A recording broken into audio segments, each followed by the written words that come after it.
Avec nous, comme j'ai dit, on a aussi l'ami Raphaël qui est parmi nous. Raph. Hola, amigo. Hola, hola, ¿qué tal, comme diraient les gens. Du coup, Raph, tu veux pas nous parler d'Espagne, par contre, tu veux nous parler Oui, d'espace, pardon. je crois.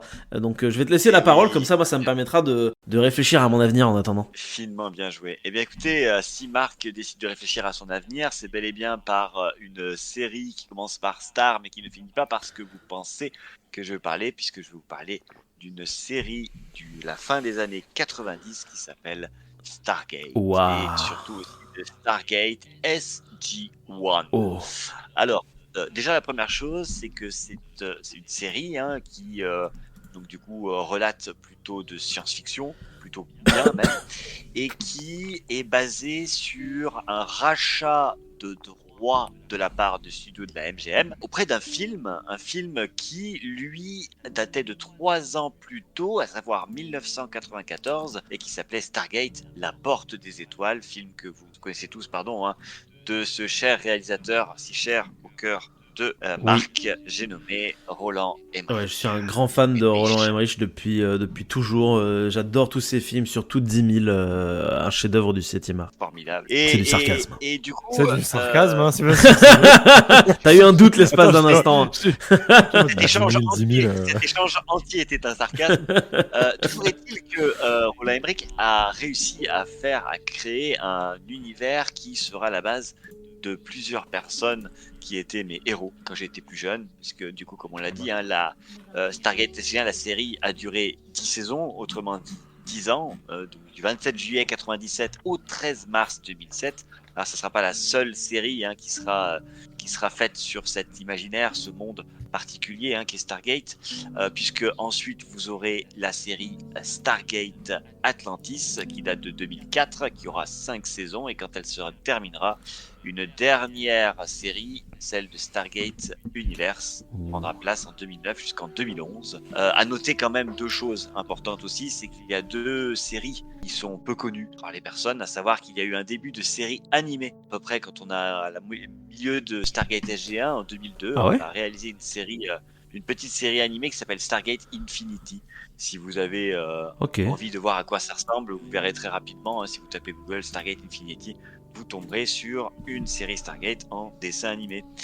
Et c'est absolument pas voilà, avec les personnages de la saison, de la série que je vais vous détailler, mais voilà, une réinterprétation avec différentes espèces, etc.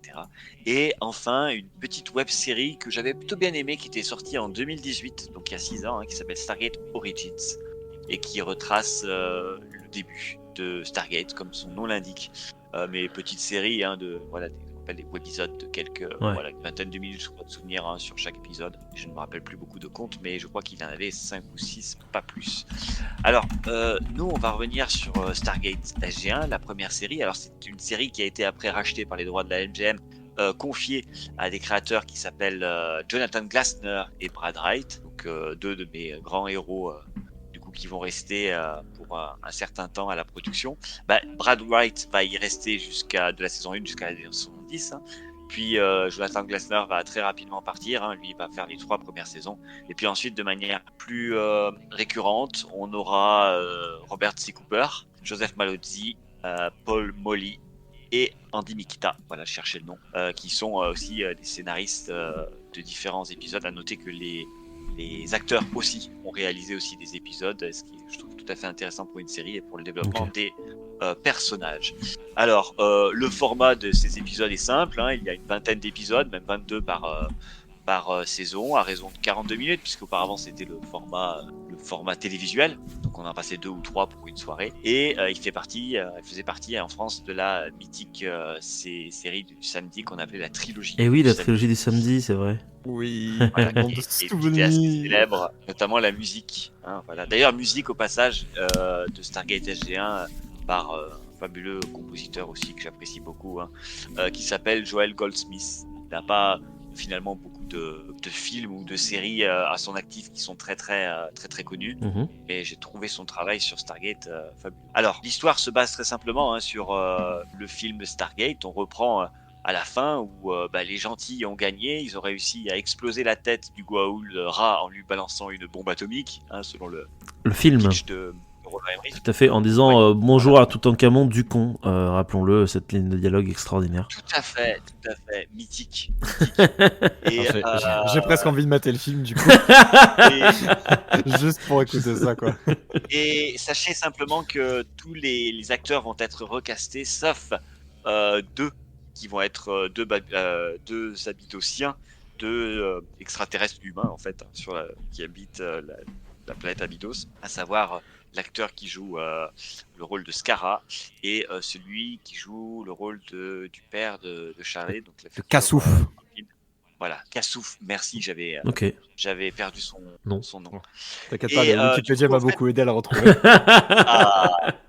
Et le premier épisode vient du fait que les Goa'uld, les principaux méchants de Stargate SG-1, reviennent sur Terre et ils vont enlever une femme parce qu'ils recherchent des porteurs pour leur symbiote, parce qu'un Goa'uld n'est autre qu'un alien, un parasite qui rentre dans le corps des humains et qui Ah oui, je m'en va souviens. prendre son contrôle. Attends, mais Donc- juste 2 secondes, du coup, parce que j'ai des vagues Symbiote vagues Goa'uld. souvenirs du film. Dans le film, c'est pas expliqué que c'est des symbiotes, alors les Goa'uld. Non, en fait, il y a très peu de choses qui sont. On sait juste que quand ils sont, qu'un Goa'uld normalement doit avoir les yeux qui s'illuminent. C'est quelque chose qui va être repris notamment dans la série. Ouais. Hein. Mais le concept même, je crois, du serpent en tant que parasite sera quelque chose qui sera Propre à la utilisé dans la série. Ouais, donc c'est vraiment juste un délire Alors- d'égyptiens aliens, quoi, le film. Et justement, alors au départ, c'est plutôt effectivement tourné sur la mythologie égyptienne. Mais comme on l'a dit, vu que c'est une série qui est basée sur 10 saisons, C'est beaucoup. il y a plus qu'une seule mythologie. Est-ce que vous savez combien est-ce qu'il y a de mythologies évoquées dans Stargate? Attends. Moi, je vais essayer alors que j'ai pas lu vu la série. Moi, Je vais te dire, Moi, je attends, sais. égyptien, chrétien, Alors, arthurien si tu pas préfères, vraiment la mythologie. arthurien si tu préfères. Je la mets de côté. Tu la mets de côté? Ok, ça marche. Bah, du coup, alors on va dire viking, donc scandinave. Oui. Je suis sûr que du coup, il y a les grecs, au moins. Oui, ça fait 3. Est-ce qu'on mettrait les romains en même temps? Peut-être. Je sais pas. J'aurais envie de. Ils sont les Romains? Non, je crois Je pense qu'ils ont dû faire un melting pot de grecs et romains, Oui. tu vois. Genre Oui, les c'est deux dans un mélangé, même oui. sac. Oui, tu as raison. J'aurais Oui, envie c'est de ça. dire, j'aurais envie de rajouter des Celtes, mais je suis pas sûr, et des Aztéco-Mayas. Tout à fait. Tu en as 5. Bravo, c'est déjà pas mal. Il y a des Chinois C'est aussi? déjà pas mal, effectivement. Hein. Il y Non. a de Tu vois, hein. souvenirs les Celtiques, tu sais, par rapport à Genre Loug, tout ça. quelqu'un qui s'appelle Morrigan, de souvenirs. Ok. Et sinon, il t'en manque, si principalement que j'avais relevé, hein, il te manque du coup la mythologie du coup phénicienne. Waouh. Ah oui, genre La Baal, bien mythologie, sûr. oui, Eh tout oui, à fait. eh La oui. mythologie Yoruba, Yoruba? oui, qui est le Yoruba, c'est une ethnie africaine, en la personnage du grand maître Olokun, qui est un Ok. black grand maître. Ok. Civilisation mésopotamienne aussi, puisque à un moment on parle de Marduk. Ok. Slave aussi, mythologie slave, puisque du coup tu as Svarog. Ok. La mythologie babylonienne, En fait, il y a tout le monde. la mythologie chinoise. Ah, avec, j'avais dit chinois. un de mes grands maîtres préférés qui est Yu. You, tu Avec, dis? ouais, c'est oui, YU. Juste You, ok. Et en fait, voilà, c'est ouais, et dont on se souviendra de l'échange avec O'Neill à un moment où il dit Youpi, on va dire qu'il est Oh content. putain. Et j'ajoute aussi, elle y est pas, mais il y a hindou dedans. Donc c'est énormément de mythologie et autrement dire de plots, de scénarios possibles. Ouais. Alors ces scénarios, ils vont être influés par 5 personnages principaux. Hein. Vous les connaissez peut-être, à savoir le personnage qui, lui, est issu d'abord du film, celui de Jack O'Neill, Richard Anderson. Ouais. Richard Dean Anderson, que vous connaissez surtout, je pense, pour son rôle de MacGyver. Disons que ça ne sera plus la tête brûlée comme on a le militaire. Il est caustique particulier un qu'on peu a en dans le fait. film.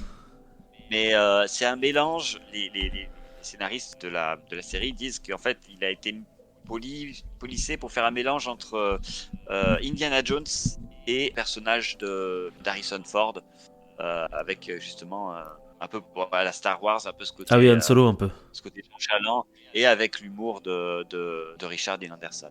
Daniel Jackson aussi, qui sera du coup joué par Michael Shanks, qui lui retrouvera son rôle de civil scientifique, mais ça sera pas le même acteur que dans le film.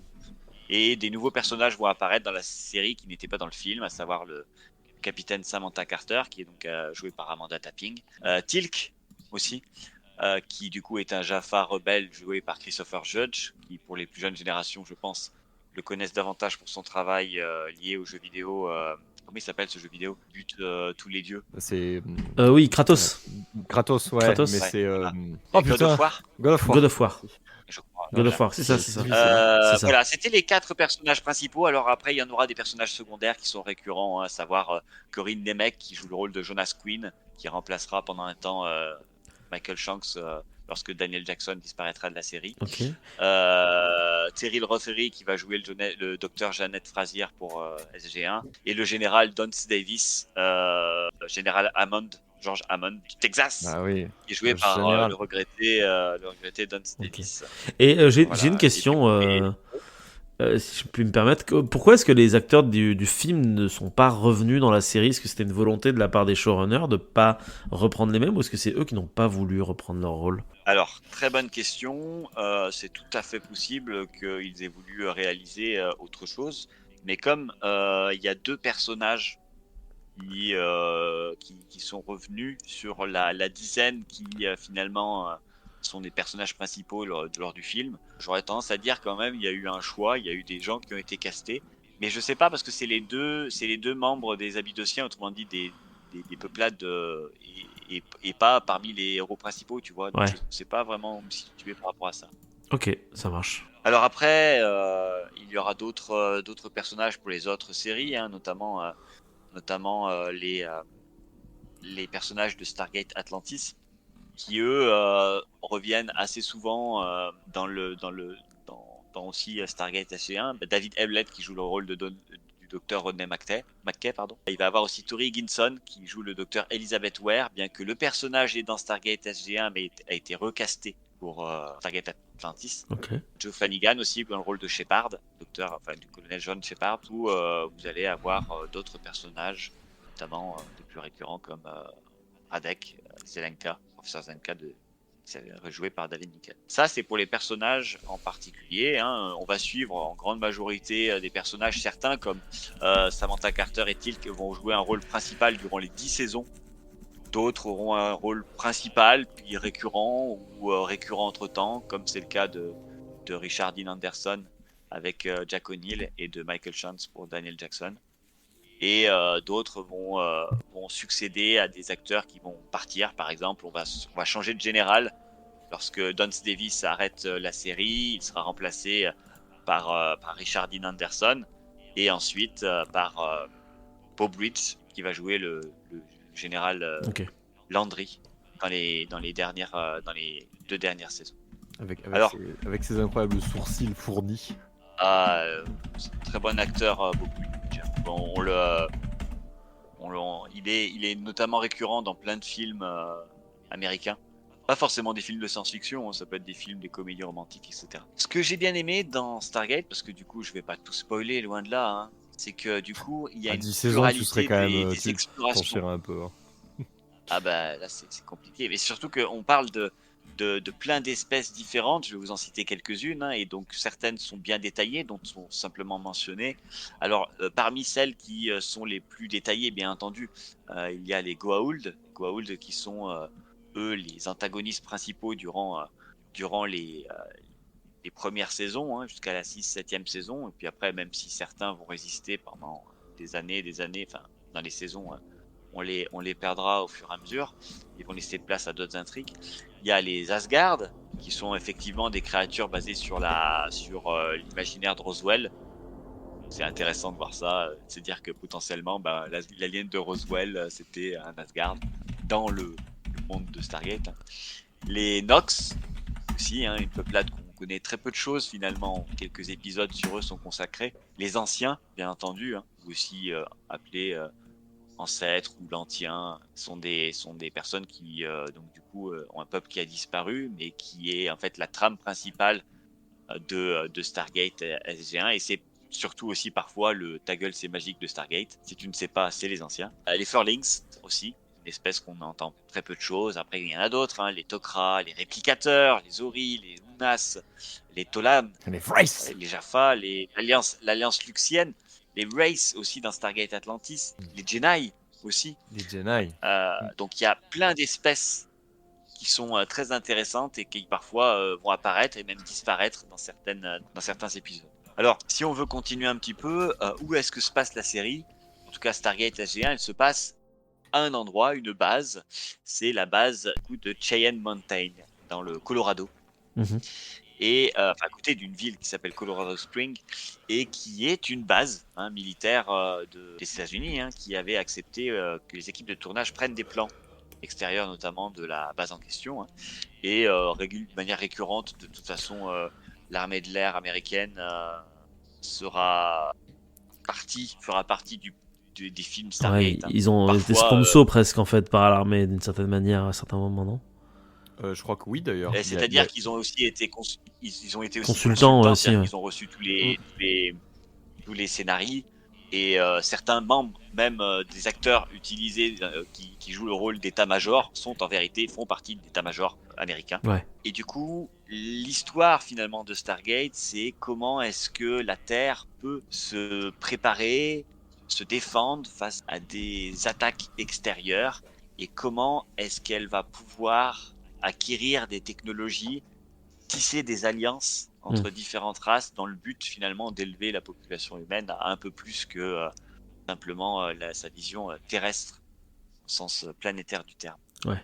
Pour ce qui est ensuite la série Atlantis, c'est une série qui du coup apparaît dans les dernières saisons dans la temporalité de Stargate SG1, et donc là on a eu davantage de technologies, d'endroits d'explorer, découverts. Donc on continue un petit peu le savoir, le lore de Stargate, mais dans une autre galaxie. Ce n'est pas la galaxie de la Voie lactée, mais celle de Pégase, plus loin dans l'espace. Et donc là, on suit de nouveaux personnages, parfois des anciens, dans des lieux complètement différents, des planètes différentes, des espèces différentes. Et ça donne aussi davantage de cachets, davantage de scénarios à tisser, d'univers, voilà, sur Stargate. Alors, ce qui fait le charme aussi de Stargate, c'est que même si parfois certains épisodes ont mal vieilli, puisqu'on parle d'une série qui a commencé depuis les années 97, c'est pas rien, chaque épisode a son importance. C'est-à-dire que il y a très peu d'épisodes où en fait ce sont des one-shots et on n'en parle plus. Souvent, on revient sur un scénario qui s'est passé, une histoire de quelqu'un ou d'un personnage ou d'une population, d'une espèce.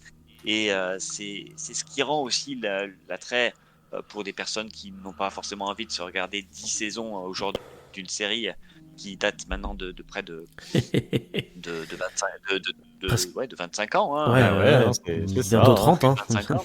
Bientôt 30 ans.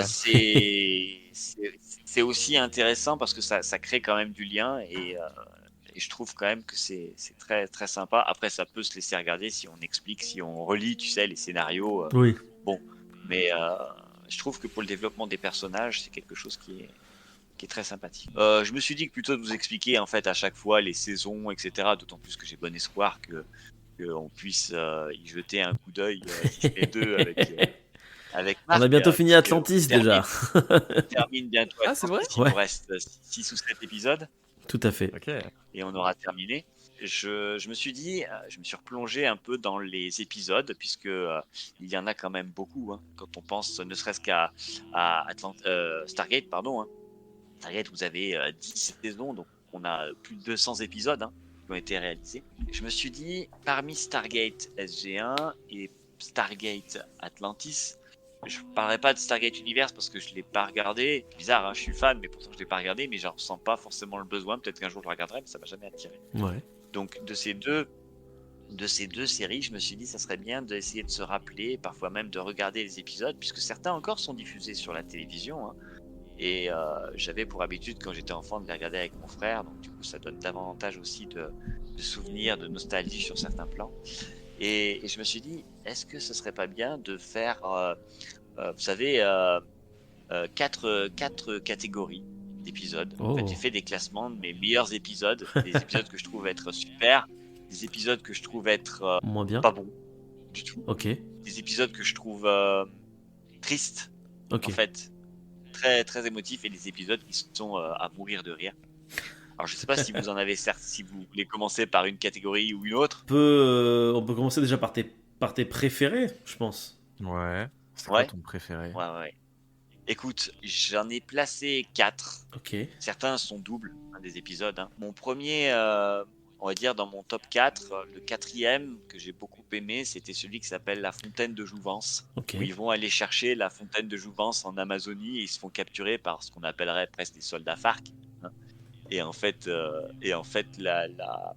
la fontaine de Jouvence en question donne la vie éternelle et donc il tire sur des soldats FARC qui se relèvent et donc du coup c'est très zombiesque et en même temps l'histoire progresse notamment dans l'espace puisque dans le lore en fait il y a des nouveaux guerriers qui apparaissent qui sont ultra stylés et qui sont super beaux, esthétiques et qui tuent tout le monde. Je trouvais ça super badass quand j'étais gosse.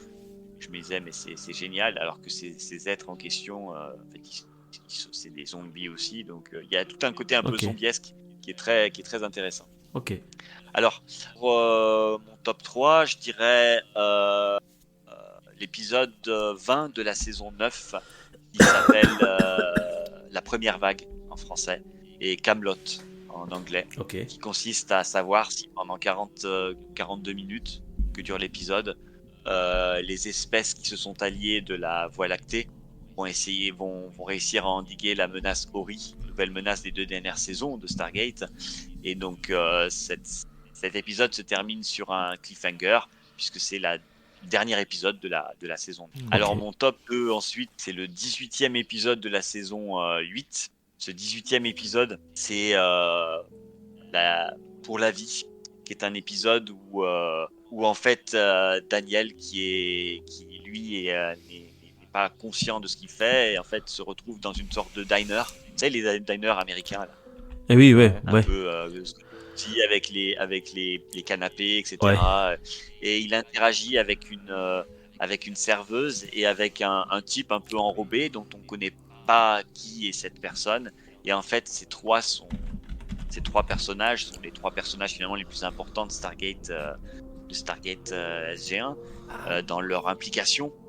Et puisqu'il s'agit de Daniel, il s'agit d'Anubis. Et il s'agit de Doma Dessala, qui est la suprême, vraiment la personnage très intrigante de Stargate. Sans conteste, j'imagine comme n'importe quel fan de Stargate, mon épisode préféré reste le double épisode du coup de la saison 7, le 21e et le 22e épisode, qui est La Cité perdue de Lost City. Lorsqu'Anubis attaque la Terre et que SG1 doit repousser une armée de Goa'uld sur 2 épisodes, alors que O'Neill est mentalement malade, puisque du coup il acquiert beaucoup de connaissances liées au savoir des anciens à travers une bibliothèque qui lui est tombée dessus et qui lui a été imprimée dans son cerveau. Et malheureusement, plus elle est appréhendée dans son cerveau, plus il devient malade. Il parle ancien et en fait il arrive à trouver l'emplacement de ce qu'on appelle la cité perdue, ce qui pense être Atlantis à l'époque, mais c'est pas ça malheureusement. Et du coup c'est quoi alors? Il est pas alité mais une espèce de fauteuil et tout et ils essaient de trouver je me souviens de cet épisode. C'est le double épisode préféré qui marque la fin de la saison 7. Ok. Et moi j'avais vraiment cru à l'époque où j'avais vu cet épisode que c'était la fin de Stargate, que genre O'Neill allait mourir. D'ailleurs, il meurt dans l'épisode, je crois. C'est spoil. Je sais pas, mais je crois qu'il meurt et ressuscite. Comme ça. J'ai beaucoup aimé. Je peux pas dire toute l'indrie, mais j'ai beaucoup aimé ces épisodes. Pour moi, c'est l'épisode les plus prenants dans les batailles et dans l'avancement du lore de Stargate, quoi, d'histoire. Et vous remarquerez souvent que c'est des épisodes soit de mi-saison, soit des fins, bien entendu, puisque c'est des cliffhangers. Et oui. Alors ensuite, ce qui dit meilleurs épisodes, enfin les top épisodes en sens action, il y a les épisodes tristes, puisque du coup j'en ai en tête un peu plus, mais j'ai 6 épisodes qui sont assez tristes parmi une certaine multitude, mais il y a l'épisode 15 de la saison 9 qui du coup s'appelle Ingérence, qui parle, j'en ai parlé je crois Marc, du fait qu'il retourne sur une planète Ouais. qui du coup a accepté la confession des Ori et qui Ah a oui, tu m'en remplacé avais parlé, ouais. voilà, un satellite au-dessus de leur planète. Et du coup, les Terriens vont essayer de les aider, de faire refuser la confession des Ori. Malheureusement, ils n'y arrivent pas. Et en fait, c'est un épisode où on a la mort d'un personnage secondaire. On a un vaisseau qui explose. On a aussi derrière une guerre nucléaire. En fait, cet épisode, il apprend qu'il n'y a rien eu de bien durant l'épisode. En fait, ils ont tout perdu, autant en termes d'hommes, en termes de matériel, en termes de poids diplomatique. Il n'y a rien qui est allé, quoi. Et c'est un épisode qui se termine avec la phrase était sale journée Ouais. en français. Alors le dernier épisode de Stargate, le 20e épisode de la saison 10, qui s'appelle Le temps d'une vie en français, Unending en anglais. Et donc du coup le titre spoil un peu, hein. Mais c'est effectivement le dernier épisode où les personnages principaux sont piégés d'une manière ou d'une autre dans une boucle temporelle et vivent leur vie jusqu'à ce qu'ils meurent. Ils trouvent finalement une solution à ça, hein, mais certains personnages vont mourir de vieillesse. Donc c'est de dire combien de temps ils vont rester dans cette boucle. Bah oui, j'avoue, c'est assez horrible ça. Mais il y en a eu un autre d'épisode de boucle temporelle. Oui, mais celui-là, il est plus joyeux. Il est plus joyeux. voilà. Et je parie qu'il est dans ton top des épisodes les plus rigolos même d'ailleurs. Je pense aussi. Il est marrant cet épisode. Il est très marrant. Il y a le 17e épisode de la saison 7 qui s'appelle Héros, qui en fait est un épisode où une équipe télévisuelle, une équipe de journalistes est autorisée à rentrer dans la base de Cheyenne Mountain et à faire des reportages sur les personnages. Donc ils interviewent les personnages, etc. sans véritablement savoir ce qui se passe parce qu'en fait, ils sont dans la base, mais ils ne sont pas au courant qu'il y a une porte des étoiles et tout ça. Jusqu'à ce que le caméraman laisse sa caméra allumée et il observe le vortex avec la porte et les équipes qui viennent, qui rentrent. Et en fait, c'est intéressant parce que c'est un épisode où on parle beaucoup des personnages de Stargate, les principaux, les secondaires. Et en fait, tous sont impliqués dans une mission et ils sont attaqués sur cette planète par des grosses forces de Goa'uld. Et en fait, tu apprends de la part de différentes personnes que, en fait, parmi l'équipe des personnages récurrents et principaux, en fait, il y a une personne qui s'en est pas sortie, qui est morte, du coup. Et pendant tout l'épisode, tu essaies de savoir lequel de tes personnages, en fait, est décédé et ne reviendra plus dans la série. Le 4e épisode que j'ai aussi catégorisé comme triste, c'est celui de Diviser pour conquérir, Divide and Conquer, où en fait, il y a un sommet de l'espèce Tok'ra, l'espèce donc du coup dans Stargate SG1 qui est une espèce Goa'uld, mais qui est gentille, un peu comme des renégats, des rebelles. Et en fait, il y a un sommet avec les dirigeants de la Terre. Et en fait, il a lieu dans la base de Cheyenne Mountain. Et en fait, ils ont des informations comme quoi quelqu'un, une taupe, parmi les personnages, va essayer de tuer le haut membre dignitaire du Conseil Tok'ra. Et c'est effectivement une personne du cast récurrent qui malheureusement décédera encore une fois à ce moment-là. C'est souvent des personnes qui décèdent d'ailleurs les épisodes tristes pour moi. C'est le principe. Le troisième, le troisième épisode le plus triste pour moi, c'est celui de la seconde enfance de Stargate Atlantis. C'est un épisode, en fait, un des acteurs, David Hewlett, qui joue le rôle de Rodney McDay, est touché par une forme de... Ah oui, il est très triste celui-là. D'Alzheimer. Ouais, une sorte d'Alzheimer. Mais qui réduit son cerveau finalement à celui d'un petit enfant qui a peur de tout et qui malheureusement va mourir à cause de ça. Très beau jeu d'acteur d'ailleurs de David Hewlett pour ça, franchement assez prenant. Et pour moi aussi le personnage de Rodney est vraiment bien. Ouais, le personnage de Rodney est vachement. Enfin, l'acteur, je trouve, apporte un large plus à la série. L'épisode le plus triste ce serait celui qui s'appelle Sunday en anglais, une question d'équipe. En fait, toutes les équipes de Stargate Atlantis profitent de leur dimanche. Et malheureusement, il va se passer un événement particulier qui va faire que tous vont avoir leur emploi du temps bouleversé et certains se trouveront au mauvais endroit au mauvais moment, et notamment un personnage secondaire va y laisser la vie. Oui, c'est très triste aussi. c'est pour moi parce que le personnage est quand même très attachant. Je crois que j'ai pleuré sur les deux dont tu as parlé, qu'on a vu du coup ensemble. Ouais, en fait, Oui, parce forcément. que c'est les 2 épisodes les plus tristes de Stargate Atlantis, les autres sont dans Stargate SG1. Mais en fait, c'est logique dans une série sur laquelle tu t'attaches sur Bah des oui, personnages, c'est ça. enfin sur une dizaine de saisons, forcément même des personnages secondaires, tu finis par t'y attacher parce que tu les vois tellement de manière récurrente, même s'ils sont que secondaires, tu les vois tellement souvent que t'éprouves de la sympathie. Ils font Donc partie de même ta eux, vie en fait. même eux, bah c'est ça, même eux quand ils finissent par passer l'arme à gauche, au bout d'un moment, bah, ça te fait quelque chose quoi. Et c'est normal, c'est ça pour moi la force de la série Ouais. par rapport au film, c'est que du coup même des personnages qui apportent pas forcément énormément à l'intrigue ou quoi, mais en fait tu t'y attaches tellement de par leur caractérisation ou de par leur jeu d'acteur en général, Complètement. tout simplement, et ben en fait leur perte qui est généralement même écrite ou visible à des kilomètres, et ben en fait même comme ça elle arrive à te surprendre et à te tirer l'arme quoi. Ouais, mais c'est d'ailleurs pour ça que c'est toujours très difficile quand une série se termine, parce que c'est la fin de tous les personnages que tu suis depuis des années et des années et des années en fait. Voilà, à peu près pour les. Après, il y en a d'autres, des tristes, mais j'ai pas toutes en tête. Il y a des trucs particuliers. Oui, il y en a beaucoup qui se jouent parfois dans des hôpitaux psychiatriques, etc. C'est aussi un tout, en fait. Mais et heureusement, il y a des épisodes qui sont à mourir de rire. Et j'en ai 3 en particulier en tête. L'épisode 4 de la saison 8 qui s'appelle Heure H, ou Zero Hour en anglais, où O'Neill devient général.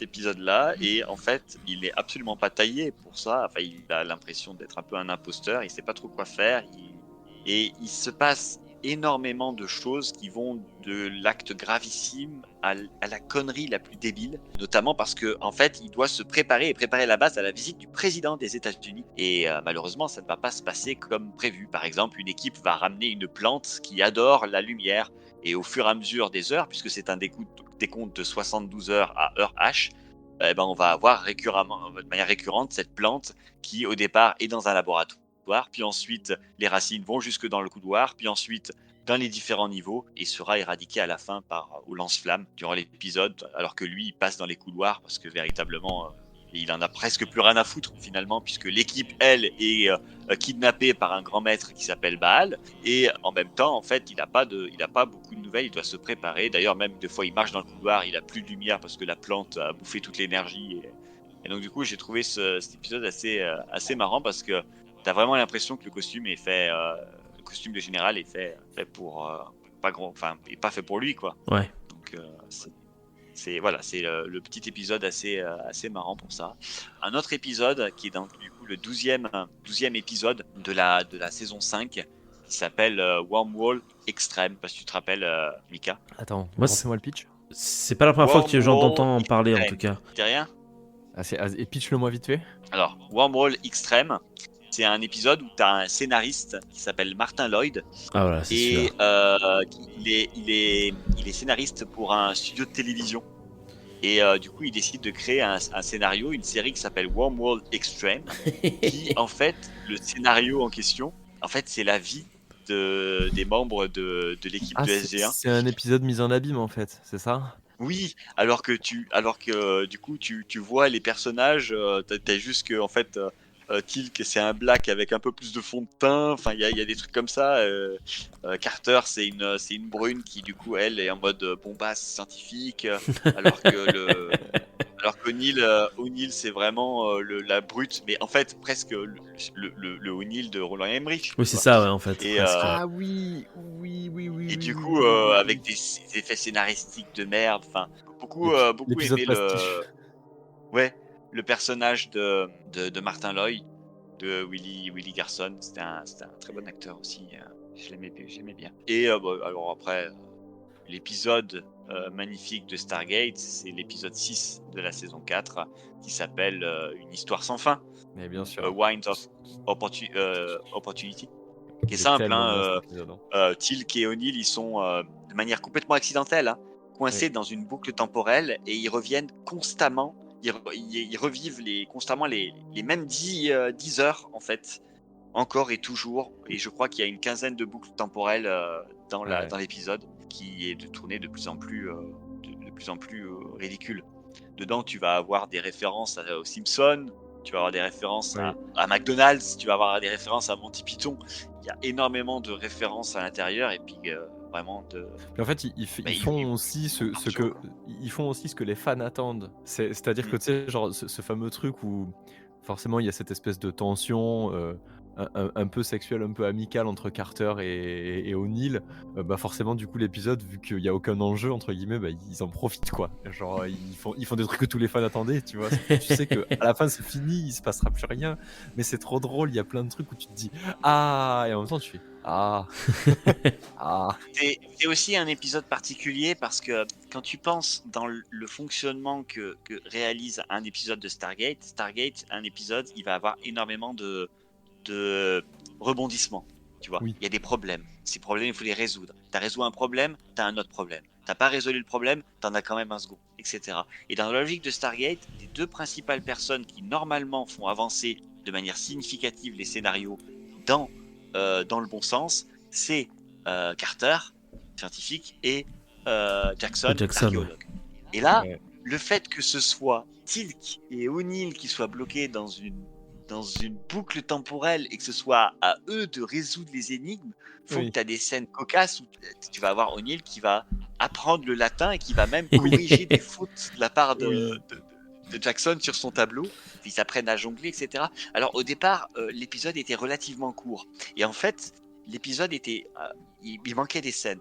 Et en fait, ils se sont dit, ben, quitte à mettre des scènes, autant imaginer ou mettre des choses, je parle des scénaristes, hein, qu'on avait envie de mettre un jour, sans avoir osé le mettre, ni avoir la possibilité de le faire. C'est notamment le cas de la scène où, en fait, la scène de golf, où O'Neill joue au golf à travers la porte des étoiles, et ou alors il va faire du vélo, ou alors il y a toutes ces scènes-là en particulier où donne sa démission, il embrasse Carter avant que la boucle temporelle se reset. Donc il y a énormément de petits trucs qui ont été posés, ajoutés à la fin de l'épisode, parce qu'en fait il y avait du temps dans le rush. Donc, et c'est ce qui fait en fait aussi le côté très drôle, c'est que en fait ils ont surjoué et finalement c'est pas trop tout ce qui est fait quoi. Ah non, mais si, je me souviens parfaitement de cet épisode. C'est probablement un des rares dont je me souviens, je pense, en entier quasiment. Et ça fait très, très, très, très longtemps que j'ai pas maté un épisode de Stargate. Mais je sais pas, celui-là, il a une saveur particulière pour que je m'en souvienne encore. Il faudra que je le regarde un jour du coup. On tu l'as pas vu, terminera du coup, t'as tout maté simplement. Mais non, j'ai regardé Non, il a juste pas vu, Atlantis. Ah, ok. Juste Ouais. Atlantis, non. En Tiens. fait, c'est parce que dans mon processus mental, Raphaël a vu juste, il a compris que s'il me montrait SG1, je ne regarderais pas parce que c'est trop kitsch et trop vieux. Donc il a fait l'inverse, il m'a montré le plus moderne en premier pour m'attacher à l'univers de la série pour ensuite faire en sorte que je regarde SG1. C'est un plan sur le très très très long terme. C'est smart. Alors, je je terminerai. terminerai. Mais après, c'est vrai Franchement, que j'ai vu. mais c'est vrai que Il ça avait l'air y a un genre, peu il y a genre 10 ans, j'ai vu, j'ai essayé de regarder SG1, j'ai regardé 2 épisodes, j'ai trouvé ça vieux, déjà il y a 10 ans, alors je pense que Ouais, ok. j'avais 20 ans, je pense que Ouais, mais 10 ans plus tard, mais après peut-être qu'avec le recul et l'âge que j'ai pris en maturité, je serais là à faire oui, c'est vrai que c'était bien meilleur que certaines séries Marvel que l'on peut voir sur nos écrans à l'heure actuelle. Oh, waouh. Waouh, tu vois, avec cette voix un peu grave et suave de chroniqueur de France Culture, mais de France Pop Culture. Ouh, waouh, bref. La fatigue est toujours présente. On parlait de quoi, pardon? Alors, petite, pour les derniers épisodes, l'épisode que pour moi je trouve un épisode qui mériterait d'être oublié, voire même supprimé de l'univers Stargate, c'est acquis par sans doute la majorité des fans, c'est l'épisode 19 de la saison 2 qui s'appelle Le Faux Pas, où en fait il rencontre des populations lorsqu'il passe la porte, cette équipe Stargate, il passe la porte et il rencontre des personnages qui sont tout nus, des hommes, qui ont des peintures corporelles bizarres, blanches, et qui sont en fait frappés d'une épidémie, parce que ramène sans doute SG1, et en fait c'est des mecs qui sont à poil et qui vivent dans des champignons, et en fait ils communiquent en étendant les bras et en faisant des ululements en mode et c'est vraiment horrible parce que y a rien dans cet épisode et c'est très malaisant à regarder. Alors il peut être très marrant si on le regarde comme ça, mais attendez, ne bougez pas. Vous savez ce que je vais faire? Tu viens de passer un extrait? Je vais vous montrer une photo dans salle de pause qui est la photo de couverture de cet épisode qui somme toute vous donnera une indication de de quoi je parle. C'est quoi j'essaierai même de caser un extrait si c'est possible. Waouh. Ok. Je me souviens absolument pas. de Attends, ce tu dis que film, c'est tu dis que c'est quoi comme numéro d'épisode? Je peux le retrouver rapidement sur Amazon tape. Prime Video. le faux pas. C'est l'épisode 19, 19 de la saison 2. 19 de la saison 2. Alors attends. Stargate SG1 saison 2. Tellement de saisons. Tellement de saisons. Elle n'y est pas. Il y a la saison 6, la saison 10, la saison 5, la saison 9, la saison 7, la saison 8, la saison... Ah, la saison... Si, il y a la 2. Si, la saison 2, c'est bon, ça a l'air d'être la saison 2. 19, voilà, attends, je vais juste regarder rapidement un coup d'œil. Bah, de toute façon, Le faux pas, vas-y, je le lance. Je vous ai mis des photos. Je vous ai mis des photos sur Discord. La Ok. gueule que tire Jackson là-dessus en dit long. Fais voir, attends, ça y est, je les ai, j'ai les indigènes. Qu'est-ce qu'ils font? Ils sont censés gueuler, c'est ça? Voilà, à un moment, ils se Why don't réunissent, we ils font back du- off for now? Mais ça, c'est... Ah oui, je l'ai. Well, some Native American as well as African and Aboriginal tribes believe that En direct, c'est ça. music and chants have medicinal powers. Enfin... Ah oui, ça dure trop pour dire longtemps. que- C'est- ouais. Oui, non, c'est... Pardon. Voilà, c'est Désolé. trop malaisant. Parler quand même une dernière fois des personnages en question et du rôle des personnages qui ont joué. Hein. Je citerai deux personnages en question dans les acteurs qui sont célèbres, qui sont invités. D'abord, Kari Hiroyuki Tagawa, pardon, qui est un acteur du coup qui est japonais, enfin nippo-américain, qui est un acteur qui du coup est très connu. Il a joué de multiples rôles, mais notamment il a joué un rôle d'un Mongol dans l'épisode 3 de la saison 1. Hein. Ok. Voilà, une sorte de civilisation mongole de l'espace. Il est connu aussi pour avoir joué dans Pearl Harbor, hein, bien sûr. Ok. Dans La planète des singes, dans Permis de tuer, Oh. dans Mortal Kombat, dans le Dernier Empereur aussi, qui est un film sur le dernier empereur de Chine, hein. Et notamment d'autres séries où je l'ai connu, hein, notamment c'est Le Maître du Haut Château, où il jouait le rôle du ministre du commerce. Donc c'est un acteur il est récurrent dans plein de choses, hein. Tu le vois dans Tu dis qu'il s'appelle comment déjà? Texas Ranger, tu le vois dans Star Trek, tu le vois dans MacGyver, dans Deux flics à Miami, dans Heroes, dans Hawaii 5-0, dans Grimm. Non, Heroes. Donc c'est un personnage qui est souvent récurrent. Et aussi de James Earl Jones. Est-ce que vous connaissez James Earl Jones? Ça vous dit quelque chose? Oui, c'est un... Il a prêté sa voix C'est Dark Vador. Unas, une espèce de Stargate SG1. Ce cher James Earl Jones, vous le reconnaissez, vous l'entendez surtout par rapport à sa voix, puisque c'est la voix de Dark Oui, c'est ça, Vador. c'est la voix de Dark Vador, effectivement. Voilà, dans la trilogie originale, dans La Revanche des Sith, et dans tous ceux qui passent jusqu'à l'ascension de Skywalker. Tout à fait. En ce qui concerne les personnages récurrents, j'ai beaucoup aimé les personnages du coup du général Hammond Duns Davis, qui était un fabuleux acteur. J'ai beaucoup de peine quand il est décédé, qui du coup a été d'ailleurs censé par les fans de Stargate, et qui a son propre vaisseau dans la série Stargate, qui s'appelle le Hammond, puisque l'acteur est décédé avant la fin de la série. Ok. Et le personnage, l'antagoniste principal de Stargate, pas tout de suite, pas dans les premières saisons, mais dans les saisons par la suite, qui lui aussi malheureusement est décédé il y a quelques années, c'est Cliff Simon, qui jouait le rôle de Baal, un personnage que j'ai adoré parce que complexe, et le personnage un peu, tu sais, du méchant qui perd progressivement, systématiquement, mais il revient toujours parce que c'est le dernier des grands maîtres Goa'uld. C'est la Team Rocket.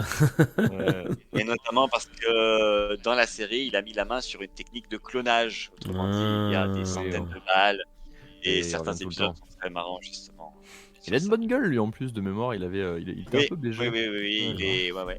Il est décédé d'un accident de surf, de kitesurf ou un truc comme ça. Ah ouais, effectivement, il a l'air plutôt BG. Avec la petite Je sais qu'il moustache. apparaît là. pas sur le Wikipédia et que je trouve que c'est honteux parce que Baal, on le voit tout le temps et j'aimais trop ce personnage. Mais je l'avais vu, je l'avais reconnu aussi dans 24 heures chrono. Et puisque l'acteur tu me vois dit un- quelque tu vois un chose en rôle. vrai, c'est marrant. Tu n'as pas cité Jason Momoa, bien entendu, aussi, qui fait des bonnes J'ai pas apparitions. j'ai pas cité Jason Momoa, mais bon, puisqu'on est sur malheureusement les acteurs aussi récurrents Célèbres. dans Stargate qui malheureusement Ont aussi disparu. il y a celui de Carmen Argentiano. Carmen Argentiano, c'est dans la série le père de Carter qui joue le rôle de Selmak. Et c'est pas le même personnage? Parce que du coup, Je comprends pas. Si Selmak, c'est le nom du Goa'uld qu'il aura en lui, puisque du coup, Ah oui, d'accord, ok. Carter, Le père de Carter va se faire a- posséder par a un un Goa'uld. cancer, Ok, en d'accord. Ok.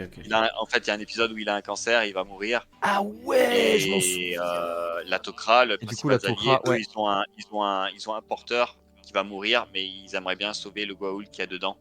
Donc Ouais. du coup, ils font un échange de bons procédés. Ok, Ils waouh. sauvent le père de Carter et ils en mettent un membre de la Tok'ra. Ok. C'est vrai. Waouh. Enfin, du coup, son père est pas vraiment mort, mais quand tu deviens un hôte de Goa'uld, c'est le Goa'uld qui prend possession de ton corps, en fait. Du coup, Ouais, donc c'est presque plus pareil, vraiment toi, quoi. quoi. C'est un peu la même chose, c'est juste que ton corps, lui, continue de vivre. Ok. Voilà. Ok. Waouh. Voilà, je m'arrêterai là parce que sinon on peut en parler des masses. Mais Je pense que ne serait-ce que la mythologie présente dans Stargate requiert de faire un épisode spécial pour parler des mythologies. eh bah, c'est parti. Ce sera. Allez, vas-y. Ce on sera continue. fait, ce sera fait un épisode spécial pour parler des mythologies dans Stargate. On peut le mettre dans les trucs à faire, un de ces quatre.